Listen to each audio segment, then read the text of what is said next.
ala ni'maih wa syukru lillahi ala a'taih wassalatu wassalamu ala asyrafil anbiya'i wal mursalin wa ala alihi wa ashabihi ajma'in. Para jamaah, para kaum muslimin dan muslimat yang mulia, alhamdulillah malam ini kita bersama-sama beribadah kepada Allah Subhanahu wa taala, dan malam ini kembali saya diminta untuk mengisi pengajian malam Kamis ini dengan membawakan materi kajian ilmu hadis dari kitab Al-Lu'lu' wal Marjan, yang sebetulnya seperti yang para jamaah ketahui, malam ini jadwalnya Ustaz Iqbal, tapi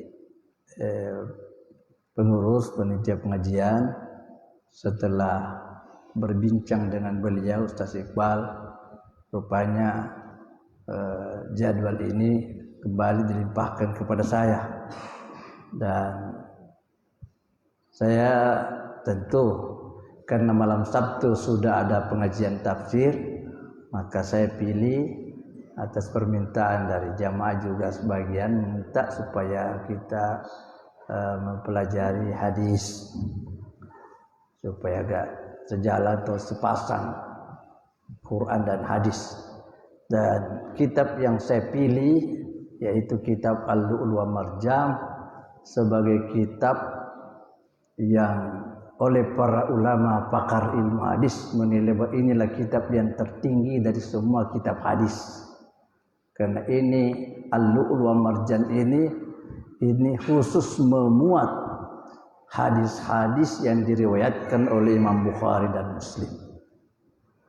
Kesepakatan para ilmuwan, para ulama hadis, bahwa hadis yang diriwayatkan oleh Imam Bukhari dan Muslim itulah hadis yang teratas dari semua hadis dan periwayatan yang ada. Artinya kalau hadis Bukhari Muslim itu tidak ada hal-hal yang membuat kita harus berpikir berlama-lama untuk menerimanya, apa itu sahih atau tidak. Yang jelas seleksi para ulama ilmu hadis menilai hadis Bukhari Muslim itu sisa ayat Al-Quran di atasnya, sehingga hadis Bukhari Muslim itu bisa dalam artian dilihat, bisa dipikir dan direnungkan baik-baik. Kalau hadis itu memangnya bertentangan dengan ayat, karena Bukhari Muslim ini sisa ayat Quran, artinya kecuali kalau dia bertentangan dengan ayat, ya barulah hadis ini jatuh. Kalau hanya dengan perhitungan ada beda dengan hadis yang lain, maka Bukhari Muslim inilah yang teratas, dan itu sudah melalui proses penelitian yang cukup lama dikaji dan didalami oleh para pakar ilmu hadis. Nah, kitabnya yang memuat khusus Bukhari Muslim inilah yang kita pelajari ini. Namanya Al-Lu'lu' wal Marjan. Itu mutiara. Istilah Al-Lu'lu' itu mutiara, marjan itu sama dengan intan permata. Artinya merupakan hadis yang sangat-sangat membahagiakan kita semua karena isinya tidak diragukan lagi. Nah, jadi supaya kita tidak terlalu lama hendak beramal apa ini hadis sahih atau tidak, sekali kita pilih hadis yang tidak diragukan lagi keberadaannya. Yang khusus kitabnya inilah dia. Nah, sekarang untuk malam ini, karena beberapa waktu yang lalu pernah juga kita baca hadisnya walaupun tidak seberapa. Sekarang saya mulai dengan melihat hadis-hadis sebagai lanjutan dari apa yang kita pernah baca pada waktu yang entah sudah berapa lama itu. Yang jelas pernah kita baca hadis ini. Bismillahirrahmanirrahim. Babu bayani kaunil imani billahi ta'ala afdhalul a'mal. Jadi bab tentang keterangan tentang adanya iman kepada Allah itu adalah yang paling afdal atau seutama-utama perlakuan atau amal. Maksudnya bab ini, keterangan di sini dalam hadis yang akan kita baca ini, untuk beberapa hadis di sini ini berbicara tentang menjelaskan bahwa keimanan kepada Allah itulah yang teratas dari semua perkara-perkara beramal.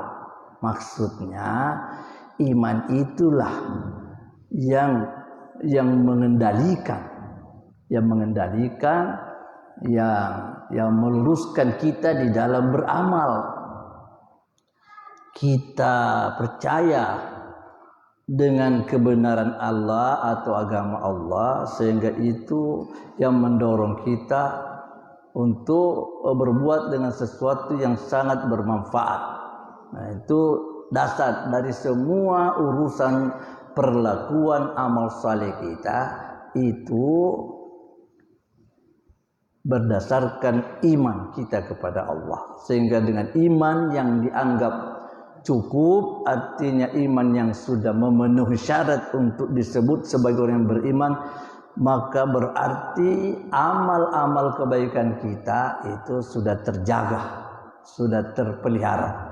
Mengingat seringnya orang mengerjakan sesuatu yang kelihatannya baik, tapi imannya yang tidak benar, sehingga kadang-kadang kebaikan yang dikerjakan itu tetap tidak dinilai oleh Allah. Karena dalam melakukan sesuatu harus selalu berdasarkan keimanan.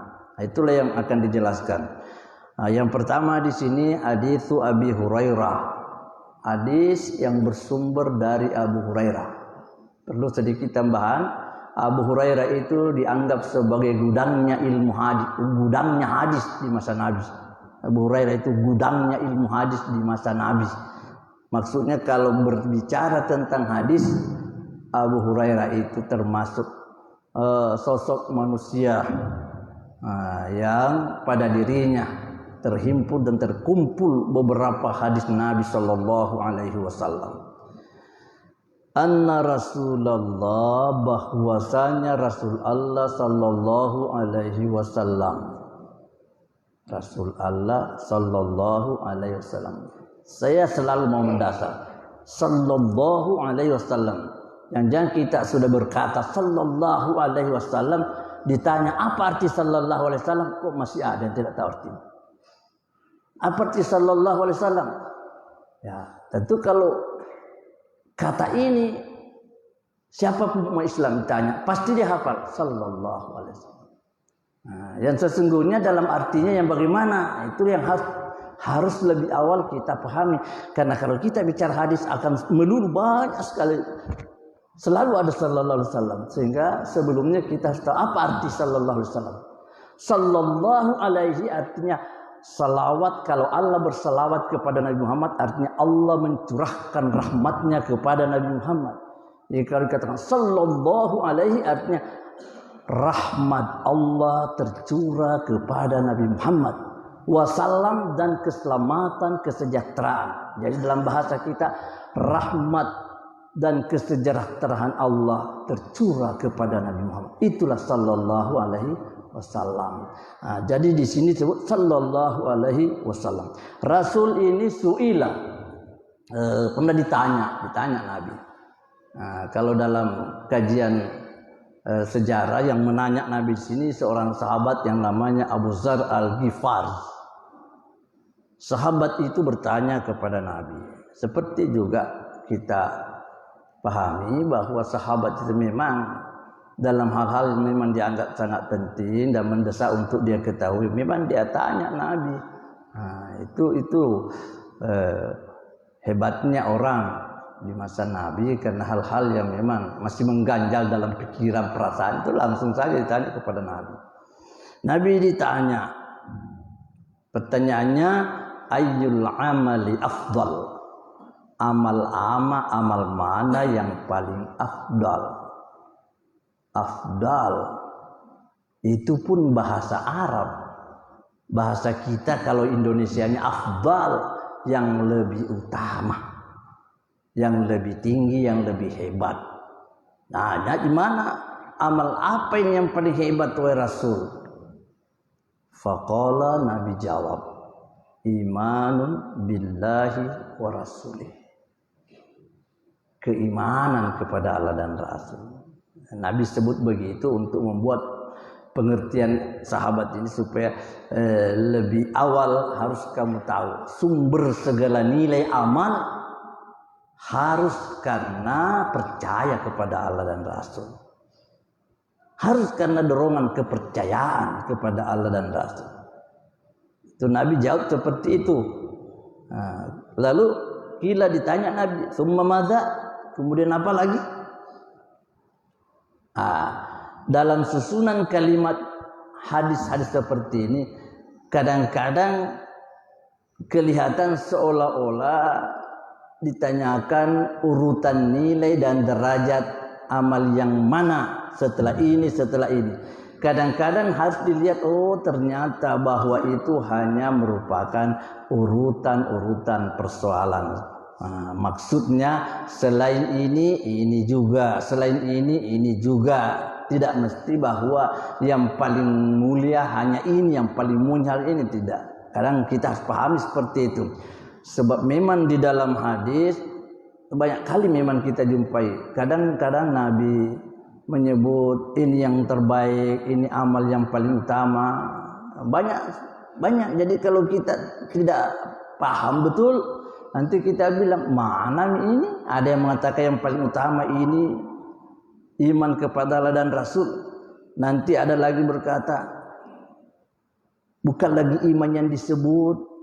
Kadang disebut oh yang paling hebat itu ialah umpamanya kita salat pada awal waktu dan sebagainya, macam-macam nanti. Yang perlu kita pahami, Nabi itu menjawab pertanyaan dengan melihat keadaan pada saat orang itu bertanya atau melihat kondisi keadaan si penanya. Jadi kadang Nabi jawab tidak memulai dengan kata imanun billahi wa rasuli. Umpamanya orang datang bertanya kepada Nabi, ya Rasul, tunjukkanlah perlakuan apa yang paling bisa membawa saya ke surga wahai Rasul. Saya lakukan supaya saya dapat surga.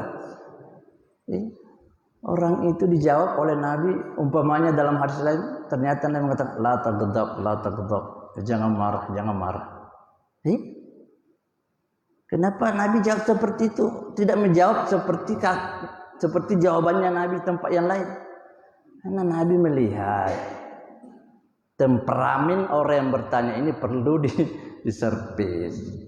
Kelihatan orang ini kurang ini, sehingga ketika Nabi jawab, oh kalau untuk surga jangan suka marah. Itu kena betul dengan orang itu, karena memang kalau kita jadi pemarah kan susah dapat surga. Maka Nabi menyebutkan hal itu. Contoh yang lain juga, kadang-kadang Nabi menyebut sesuatu seolah-olah berbeda dengan ungkapan yang satu dengan yang satu lagi. Misalnya, Nabi mengatakan haji lebih utama daripada jihad. Terus terbalik, kadang jihad lebih utama daripada haji. Kenapa begini? Kan Nabi melihat umpamanya ada orang yang sudah berulang-ulang kali perang belum haji, sehingga Nabi dalam salah satu riwayat yang diriwayatkan oleh Imam Bukhari juga mengatakan haji satu kali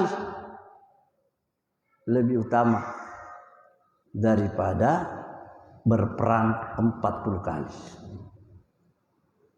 Kenapa Nabi seperti ini berkata seperti itu? Karena orang yang tadi bertanya itu yang sudah sering sekali berperang tapi belum pernah haji. Lain lagi sebaliknya. Ada orang yang hajinya sudah berulang-ulang kali sampai 40 kali juga. Tapi belum pernah berjuang. belum pernah berjihad. Sehingga Nabi mengatakan jihad satu kali lebih utama daripada haji berulang-ulang. Itu seperti itu modelnya. Begitulah pintarnya Nabi Muhammad. Supaya jangan ada perlakuan agama yang kita mau pilih-pilih pada saatnya kita diperhadapkan oleh Allah. Haji diperhadapkan oleh Allah, ya kita harus terima.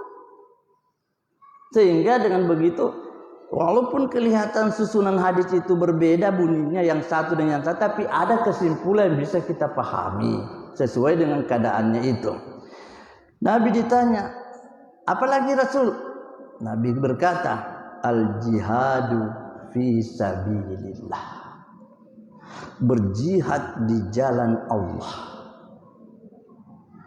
Di sini menggunakan kata jihad. Nah, di sinilah perlunya ada wawasan, tambahan pengertian, perluasan ilmu lah begitu.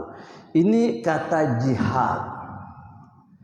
Kalau bahasa jihad di dalam ayat dan hadis Nabi itu bisa bermakna perang, bisa bukan perang yang sifatnya urusan perjuangan menegakkan agama, memajukan agama, itu bahasa jihad. Kalau ayat atau hadis itu menyebut kalimat qital, kalau qital ialah jihad dalam arti yang khusus perang, itu qital. Kalau ada ayat, ada hadis menyebut qital, berarti itu jihad yang isinya intinya ialah masalah perang. Tapi kalau masalah kata jihad berarti bisa bermakna perang dan bisa bukan perang, tapi jihad dalam arti yang bersifat umum, semua urusan atau semua kegiatan, kesungguhan yang dimaksudkan untuk menegakkan agama Allah, itu namanya jihad. Membangun lembaga ilmu pendidikan agama, menyampaikan keterangan agama. Ya, keringatan kita untuk memperbaiki keadaan umat, kita capek mengurus perbaikan bagaimana orang ini bisa mengerti agama, itu jihad. Jihad. Perjuangan bagaimana kita menegakkan hadis, menegakkan sunnah Nabi, menegakkan ajaran Nabi dalam urusan-urusan kita, itu jihad. Itu jadi sini digunakan kata jihad fi sabilillah, artinya jihad kesungguhan, perhatian yang selalu kita miliki untuk bagaimana kita bisa membangun, menegakkan agama yang Allah ajarkan kepada kita ini.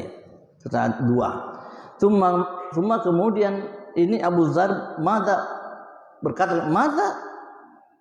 Apalagi?" Qala, Nabi katakan, "Al-hajjul mabrur." Haji mabrur. Nah, jadi sini sudah ada iman, sudah ada jihad, lalu ada lagi haji mabrur. Jangan-jangan kita hanya pintar mau berbicara masalah jihad, di mana-mana kita bersuara jihad, kadang sampai kepada perang, jihad dengan segala urusan dan kesungguhan. Ternyata kita tidak punya perhatian untuk haji.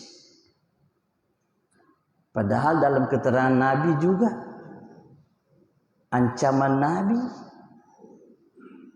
Nabi mengatakan, "Mamata walam yahujjah." Siapa orang yang mati padahal dia belum haji, tidak haji.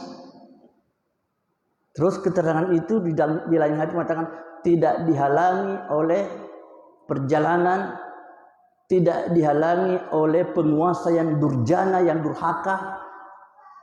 Tidak ada penyakit, ada kendaraan, ada biaya, ada kendaraan, sehat, dan tidak dihalangi oleh orang-orang yang menolak agama. Terus tidak mau haji. Nabi bilang, kalau begitu suruh pilih, mau mati secara Yahudi atau mau mati secara Nasrani. Sebab berat itu kalau orang tidak mau haji lantas tidak ada halangannya. Nah itu. Maka Nabi katakan, ya itu amal yang baik, hajjum mabrur, haji mabrur. Cuma yang perlu di sini ada sedikit penjelasan itu tentang masalah mabrur. Mabrur. Dalam arti mabrur itu artinya dalam keterangan yang ada dibaca di dalam ajaran kita ini oleh para ulama kita membahas tentang apa itu yang dimaksud haji mabrur. Mabrur artinya sesuatu yang dikerjakan dan tidak dicampuri dengan dosa atau bentuk-bentuk kemusyrikan. Satu, pekerjaan hajinya tidak dicampuri dengan pelanggaran. Misalnya uangnya dia pakai bersila, tidak ada penipuan di situ, tidak ada uang haramnya, tidak ada dosa, tidak ada syiriknya. Dia pergi tidak ada syiriknya, tidak macam-macam dia pergi haji. Kadang orang mau pergi haji untuk memilih waktu menyetor uang saja. Kadang orang harus tunggu dulu hari apa yang baik apa dan sebagainya. Itu kan sudah lain. Orang yang biasa pergi haji lalu dia harus diperlakukan seperti apalah, sehingga seolah-olah biar berpakaian juga tidak boleh langsung, harus juga punya penuntun, tidak boleh sembarang pakai baju kalau tidak ada orang yang berdekat-dekatnya. Itu seperti itu contoh-contoh. Itu kalau haji mabrur tidak ada unsur syiriknya dan tidak ada pelanggaran dalam hal mendapatkan biaya. Itu masuk. Mabrur yang banyak dikomentari juga oleh para ilmuwan agama kita, mabrur itu ialah ibadah haji yang betul-betul dikerjakan bersih niatnya, ikhlas, tidak ada tujuan lain kecuali untuk mendekatkan diri kepada Allah. Itu haji mabrur, ikhlas. Lalu kemudian ini kata mabrur ini kan kata bahasa Arab itu kadang punya akar kata. Dari akar kata itu diketahui pembicaraan. Seperti mabrur. Ini mabrur ini dari kata birrun. Birrun itu artinya orang yang berbuat baik, orang yang berkelakuan baik. Jadi maksudnya bagaimana? Haji mabrur itu ialah orang yang ketika dia melaksanakan hajinya nampak peningkatan kebaikan-kebaikan. Itu mabrur. Pulang dari tanah suci menunaikan ibadah haji, ya Allah, alhamdulillah, salat jamaahnya rutin. Dari haji, ya Allah, dulunya kalau sebelum haji sok tahu seolah dialah yang paling hebat kalau kita bertemu. Setelah dia pulang dari haji, tawadu, merendah diri, tidak sembarang ngomong, penuh perhatian kepada amal saleh, penuh cinta dan kasih sayang terhadap sesama. Itu namanya mabrur. Karena dasar kata mabrur itu birrun, artinya orang yang selalu berbuat baik. Maka untuk mengenali apa ada mabrurnya orang itu dilihat daripada sikap dan perlakuannya. Adapun masalah hatinya itu kita serahkan kepada Allah. Tapi ketika orang itu haji, selesai dari haji, terjadi istilah pemutihan. Ada istilah pemutihan. Wah, dari yang tidak baik berubah menjadi baik semualah. Perhatiannya kepada agama cukup, perhatiannya kepada amal kebaikan luar biasa, ibadahnya meningkat. Kalau begitu berarti dia itu birrun, orang yang berbuat baik. Maka setelah dia haji dengan nilai seperti itu dinamailah haji mabrur. Haji orang yang mendapatkan nilai bahwa dia telah berbuat baik. Jadi digabung kesemuanya tidak berbeda. Dia berbuat baik, kebaikan yang dia lakukan selalu berdasarkan dengan keikhlasan. Berarti ketemu paham. Kedua, mabrur orang yang selalu yang aman dari perlakuan dosa dan kemusyrikan. Orang yang sudah begitu kan jelas orang yang berbuat baik. Maka haji mabrur itu ialah haji yang mencakup semua bentuk keikhlasan. Mencakup arti aman dari dosa, kemudian mencakup arti bahwa dia selalu punya perhatian kepada kebaikan-kebaikan. Pulang dari haji Dulunya didesak terus kalau ada sumbangan untuk masjid. Setelah pulang dari haji, dia yang justru mendatangi orang, dia yang sibuk mencari siapa yang mau temani saya berinfak untuk masjid umpamanya. Itu namanya mabrur. Tapi kalau pulang dari haji, pulangnya semakin hebat, ada acara di pesta, dia tidak boleh menghadap ke atas, harus menghadap ke bawah, berarti dia asuk pak kudang. Gimana ini? Mentang-mentang sudah haji tidak mau duduk di bawah. Kalau di bawah menghadap ke atas orang, kalau di atas menghadap ke bawah, berarti dia harus duduk di atas terhormat. Wah, jangan-jangan haji mabur. Resiko nanti. Kalau setelah haji timbul rasa besar diri, sekali dipanggil namanya, orang tidak sebut Pak Haji, terasa tidak enak. Pada apa sih hubungannya istilah nama haji dengan ibadah yang kita lakukan? Ya kalau orang bilang Pak Haji, oke-oke saja lah, apa salahnya orang bilang Pak Haji. Tapi kenapa lantas berubah perasaan? Kenapa merasa tidak enak? Mengapa tidak merasa tidak terhormat kalau orang tidak menyebut nama haji? Nah, itulah yang kita pahami bahwa kalau mabrur betul-betul luar biasa. Bukan memberi nama haji yang tidak boleh. Yang dimaksud di sini jangan sampai kalau tidak disebut nama hajinya lantas merasa kurang harga diri. Nah, itu yang diperhatikan. Jadi kalau orang bilang haji, tuang haji ya apa sih masalahnya kalau memang orang mau sebut itu, kalau itu menjadi nama. Yang lucu kita ini tidak pernah bilang tuang umrah, Pak Umrah. Orang baru pulang umrah tidak pernah dia bilang Pak Umrah. Ketemu dengan Pak Umrah, kenapa Pak Haji terus saja? Padahal di dalam Al-Quran bagaimana? Wa atimul hajja wal umrata lillah. Sempurnakan haji dan umrah karena Allah. Sehingga ada yang menganggap bahwa umrah juga itu perintah tegas. Nah, jadi itu persoalan sebutan nama begitu. Tidak usah membuat kita seperti mau bermasalah lagi dengan sesama muslim. Ya sudahlah, yang penting kembali bagaimana ikhlas. Kalau kita ikhlas, insya Allah semuanya bisa sukses. Jadi haji mabrur itu yang Nabi katakan tadi. Inilah semua. Inilah di sini letak nilai amal saleh yang sangat luar biasa dijanjikan oleh Allah, dijanjikan oleh Nabi Muhammad sallallahu alaihi wasallam. Jadi itu yang hadis pertama. Ini yang pertama. Yang kedua, hadisu Abi Dzar radhiyallahu anhu. Hadis Abu Dzar, bukan Abu Dzar yang bersabda, artinya hadis yang diperoleh dari seorang sahabat yang bernama Abu Dzar. Kan sahabat itu menyebutkan, saya pernah dikasih tahu Nabi begini. Itu berarti hadis Nabi diterima dari sahabat itu. Dan itulah yang disebut di sini hadis Abu Dzar radhiyallahu anhu. Qala berkata dia, sa'altun nabiyya sallallahu alaihi wasallam. Saya tanya Nabi. Pertanyaannya juga sama tadi. Ayyul amali afdal? Mana amal yang paling afdal? Kala Nabi mengatakan imanun billah. Tetap di sini imanun billah. Iman kepada Allah.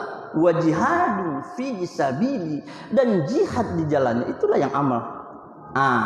Ada yang menanggapi, kenapa langsung cepat disebut jihadun fi sabilillah? Karena ketika orang bertanya kepada Nabi, itu umat Islam terdesak dengan jihad.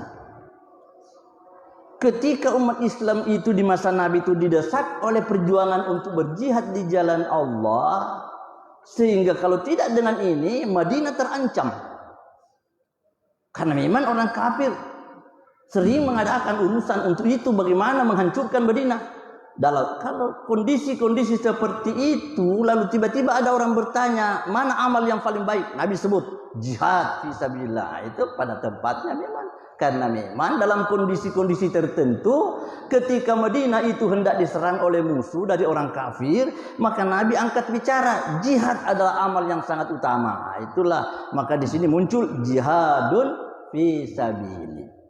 Terus saya bertanya lagi, ini Abu Dzar bertanya lagi, fa'ayyur riqabi afdal.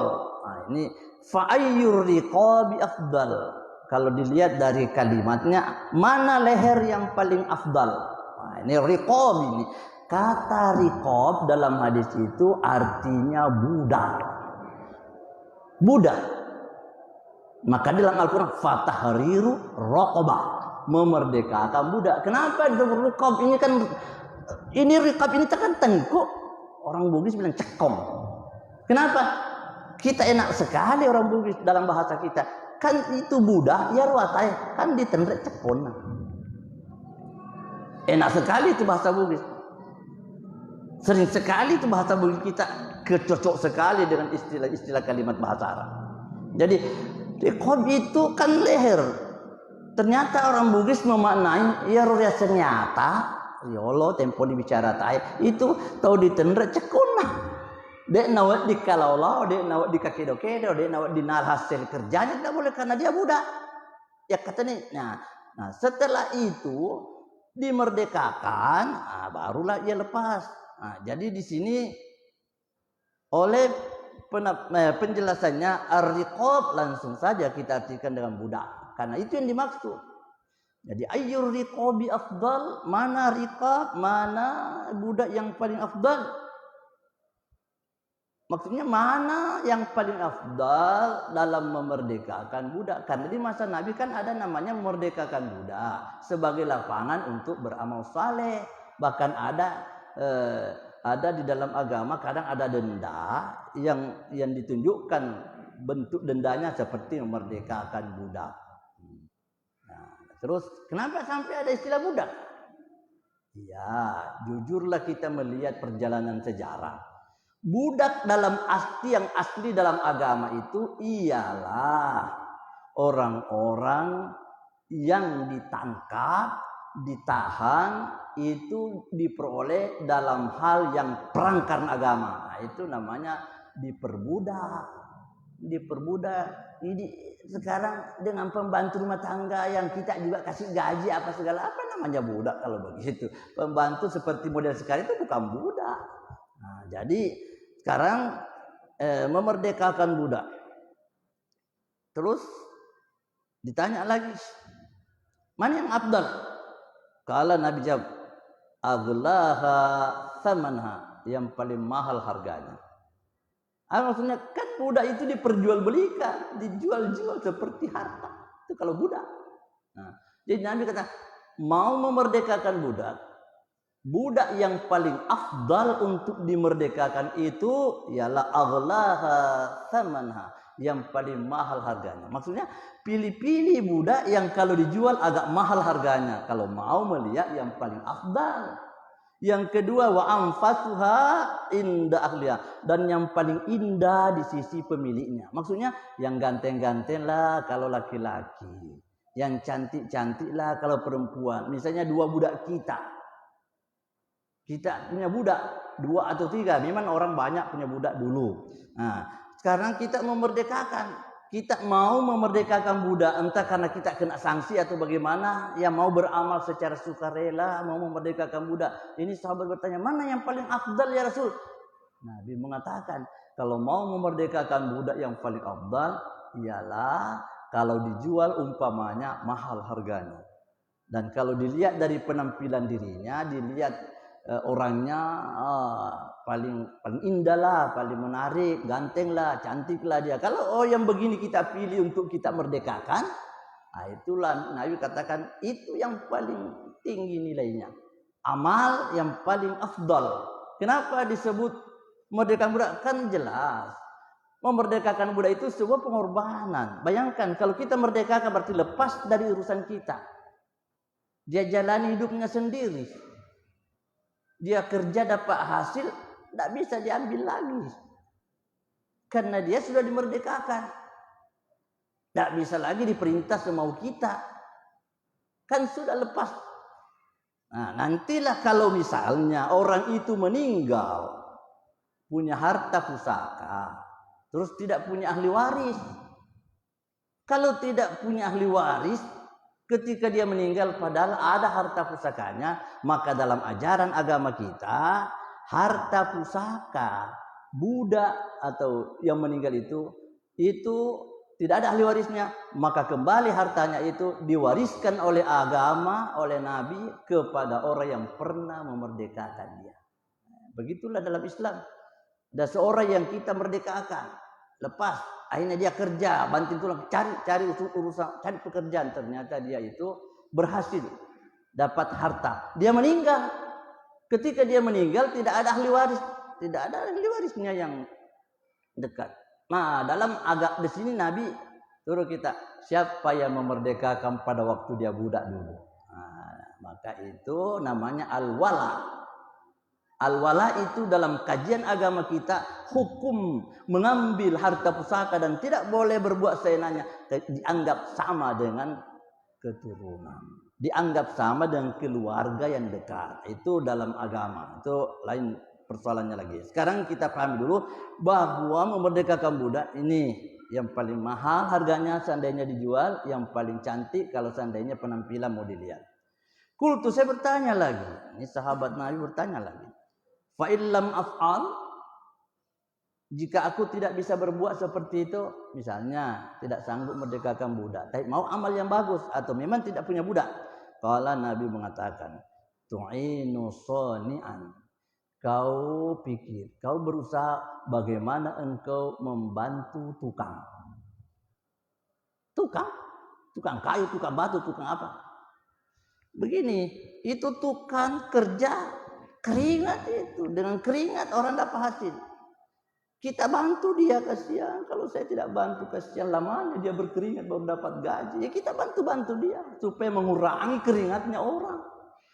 Itu diperhitungkan oleh agama. Kita biasa cuma datang menonton kepada orang yang bekerja. Apalagi kita biasa berkata, nanti pak gaji loh, mana lo sudah dibantu. Dia dikerjakan untuk dia, kita bantu dia, itu untuk kita, amal kita. Jadi Nabi menyebut itu supaya jangan sampai hilang semangat kita beramal kepada orang yang bekerja karena dikasih gaji. Dia dikasih gaji untuk dia, tapi kita bantu dia, amal untuk kita. Nah, jadi kita bantu orang yang bekerja. Nabi bilang, tu'inu sani'an, kau bantu orang yang bekerja. Kenapa kita bantu? Karena dia dalam keadaan kesulitan. Orang yang datang kerja, tukang yang kerja itu, mana kasihan orang yang tukang datang kerja kalau memang dia kaya raya kan? Itu umumnya tidak menghina, tidak tapi sering sekali kasihan itu tukang itu pas-pasan hidupnya. Maka Nabi menyebut bantu dia. Atau tasna'u, kamu melakukan sesuatu li akhraka, pada orang yang tidak punya tukang atau orang yang tidak punya perusahaan. Kalau dia kerja bantu, terus dia bukan tukang, tidak punya perusahaan. Nah, Nabi bilang ada orang yang kerja dibantu karena kerja, ada orang yang dibantu juga karena susah dapat kerja. Nah, gitu maksudnya Nabi. Orang yang dapat kerja saja dibantu, apalagi kalau orang yang tidak dapat kerja, bagaimana tidak dibantu? Itu namanya tasna'u, kau melakukan sesuatu li akhraq, untuk orang yang tidak punya. Itu. Kalau terus berkata, fa illam afal, bagaimana kalau saya tidak sanggup mengerjakan? Begini, saya juga mau bantu orang kerja. Saya juga tidak punya pengalaman, mau tak bantu kasih pembeli kopi juga tidak punya uang. Nabi mengatakan, tada'un nasa min syarr. Kau lepaskan manusia dari kejahatan. Umpamanya kita tidak bisa mengerjakan seperti itu. Nabi mengatakan, lepaskan orang dari kejahatanmu. Jangan sakiti orang, atau jangan mengucapkan sesuatu yang memungkinkan orang tersinggung, orang tidak enak, orang rasa malu, orang rasa takut. Tahan semua. Kalau kita menahan diri, umpamanya saya mau katai dia, terus timbul di hati, kalau saya ucapkan begini, ini kan malu dia atau sakit hatinya. Jangan. Saya tidak ucapkan begini karena saya tidak mau kalau nanti dia menjadi jelek. Saya tidak tindak terhadap dia karena saya menahan diri. Itu namanya tada'un nasa minasyarr. Fa innaha sadaqatun, maka itu adalah satu sedekah, tasaddaqu biha ala nafsika, yang engkau bersedekah itu pada dirimu. Artinya nilai sedekah yang kembali pada diri kita. Kita menahan tangan, menahan lidah untuk tidak menyakiti orang, maka itu sudah merupakan sedekah untuk kita. Ketika timbul desakan nafsu untuk menyakiti orang, kita menahan diri. Maka Nabi mengatakan itu sedekahmu terhadap dirimu. Nah, itu petunjuknya. Nah, satu lagi hadis Abdullah bin Mas'ud, dari hadis Abdullah bin Mas'ud. Abdullah bin Mas'ud, sahabat Nabi ini.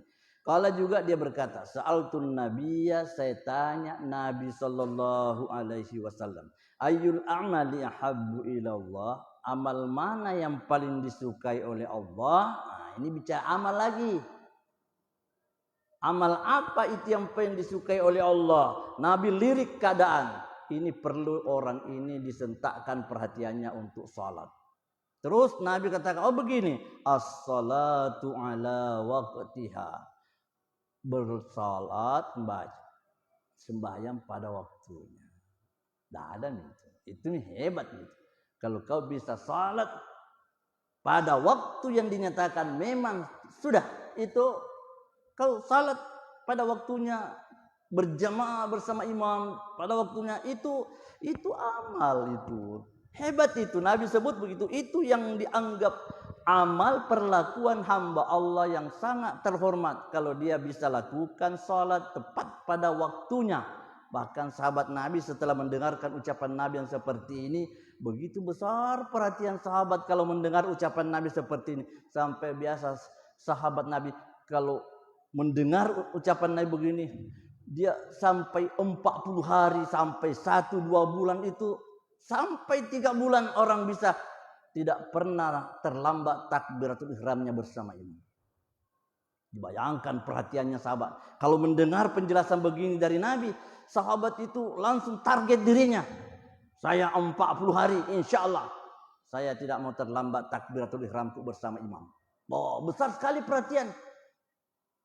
Sehingga begitu tahu mengertinya bahwa melakukan salat di awal waktu atau pada waktunya termasuk melakukan salat berjamaah bersamaan dengan takbiratul ihramnya imam. Nah, jadi bukan berarti tidak sah lagi jamaah kalau tidak bersama-sama imam takbiratul ihram. Tidak dipahami seperti itu. Maksudnya di sini begitu besarnya perhatian orang kalau ada yang Nabi ucapkan, sehingga sampai kepada takbiratul ihram mereka pikirkan bagaimana saya tidak terlambat bersama imam. Nah, itu. Kalau sahabat ini berkata lagi, Abdullah bin Mas'ud ini berkata lagi, summa ayyu, kemudian mana lagi? Kalau Nabi katakan, summa birrul walidain. Birrul walidain, berbuat baik kepada kedua orang tua. Lihat itu posisinya. Di mana kau punya peluang untuk berbuat baik kepada kedua orang tua. Sehingga orang datanglah bertanya kepada Nabi. Begitu Nabi menyebut mulianya kalau kita berbakti kepada kedua orang tua, sampai ada orang bertanya, wahai Rasul, bagaimana saya tidak punya orang tua lagi, takut kalau kehilangan nilai. Bagaimana kalau saya mau berbuat baik kepada orang tua lantas tidak ada orang tuaku? Pertama Nabi bilang, cari-cari siapa saudaranya orang tuamu sekarang, siapa saudaranya orang tua yang masih hidup, ke situ dulu. Nah, kenapa? Karena kamu kemanakan dan saudaranya orang tua itu dekat sekali. Kalau kita kemanakan dengan orang tua, ada istilahnya nenek kita orang tua Bugis, kalau kemanakan saja itu dengan om, anaure, namure, sampai ada istilahnya orang tua biasa orang Bugis bilang, kamase magati nami matajang natanya yang cejak. Istilah nenek. Magati nami matajan natanya yang cajak. Begitu dekatnya kita seperti anaknya, begitu dekat kita dengan om, dengan tante, sehingga istilahnya nenek hanya karena cepat terbit fajar, sehingga bukan saya melahirkan engkau. Oh, begitu. Jadi istilah begitu mendekatkan pengertian. Dilihat dari petunjuk Nabi, cari orang tua, saudaranya orang tuamu. Wah, ada orang bilang lagi, iya kalau ada. Bagaimana saya yang tidak punya orang tua lagi, tidak punya om, tidak punya tante, bagaimana bisa saya berbuat baik kepada orang tua? Dalam keterangan lain Nabi mengatakan, sebagai bagian daripada tanda kau berbakti kepada orang tuamu, kau masih bisa mencari siapa sahabat orang tuamu sewaktu dia hidup. Cari. Kita lihat orang itu sahabat sekali dengan bapakku waktu hidup, bapak dengan atau mama. Di situlah kita berbuat baik kembali. Di situ kita bersedekah, di situ kita perhatikan kebutuhannya, di situ kita datang menyapa, memperhatikan keadaannya. Itu menurut Nabi itu bahwa Anda masih dianggap berbakti kepada orang tua, karena betul orang tua sudah tidak ada.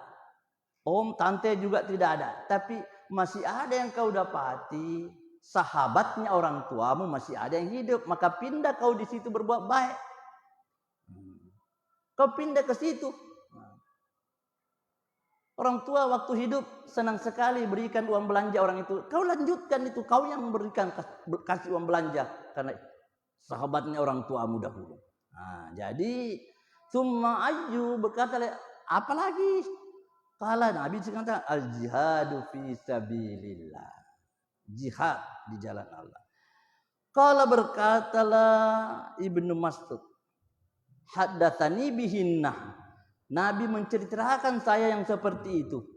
Walawis tasdatu lazadani. Seandainya saya masih minta tambah nasihat, Ibnu Mas'ud bilang, seandainya saya masih minta tambah nasihat, katanya lazadani, niscaya Nabi masih tambah nasihatnya kepada saya.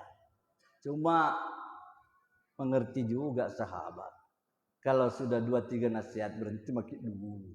Jangan terlalu merepotkan Nabi. Karena Nabi kalau kebaikan Nabi Muhammad, dia itu lebih syaurik itu. Jabat tangan saja dengan kita Nabi Muhammad dalam sejarah.